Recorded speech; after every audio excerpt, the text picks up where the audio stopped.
Madam ನಮ್ಮ ಹತ್ರ 50 ರೂಪಾಯಿ ಐಟಮ್ ಯಾವುದೂ ಇಲ್ಲ. ನನಗೆ ಐಟಮ್ ಏನು ಬೇಡಪ್ಪ, ಮತ್ತೆ ನಿಮಗೆ ಕಾಸು ಕೊಡೋಣ ಅಂತ ಬಂದೆ. ನೀವ್ಯಾಕೆ ನಂಗೆ ಕಾಸು ಕೊಡ್ಬೇಕು ಮೇಡಮ್? ನಿಮ್ಮದೇ ದುಡ್ಡಪ್ಪ. ನಮ್ಮ ದುಡ್ಡ? ಹೌದು, ನಿನ್ನೆ ನಿಮ್ಮ ಹತ್ರ ಚಿಕನ್ ತಗೊಂಡಿದ್ದೆ. ಆಗ ನೀವು ನಿಮಗೆ ಗೊತ್ತಿಲ್ಲದೆ 50 ರೂಪಾಯಿ ಎಕ್ಸ್ಟ್ರಾ ಕೊಟ್ಟಿದ್ರಿ. ನಾನು ಮನೆಗೆ ಹೋದ್ಮೇಲೆ ಗೊತ್ತಾಯಿತು. ನಾನು ರಾತ್ರಿನೇ ಬಂದೆ, ಬಾಗ್ಲಾಕಿತ್ತು. ಅದಕ್ಕೆ ಬೆಳಗ್ಗೆನೇ ಬಂದೆ, ಆಗಲೂ ಶಾಪ್ ಕ್ಲೋಸ್ ಆಗಿತ್ತು. ಪಕ್ಕದ ಅಂಗಡಿಯವ್ರು ಹೇಳಿದ್ರು ಸಂಜೆ ಓಪನ್ ಆಗುತ್ತೆ ಅಂತ. ಅದಕ್ಕೆ ಅಲ್ಲಿ ಇಲ್ಲಿ ವೆಯ್ಟ್ ಮಾಡಿ ಕೊಟ್ಟೋಗೋಣ ಅಂತ ಬಂದೆ. ತಗೊಳಪ್ಪ. ಮೇಡಮ್ 50 ರೂಪಾಯಿ ಕೂಡ ಇಷ್ಟೊಂದು ತಲೆ ಕೆಡ್ಸ್ಕೊಂಡ್ರಾ?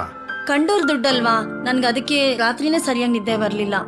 ವಾಪಸ್ ಹೋಗಿ ಬರೋಣ ಅಂದರೆ ನಮ್ಮ ಮನೆ ಇರೋದು ದೂರ.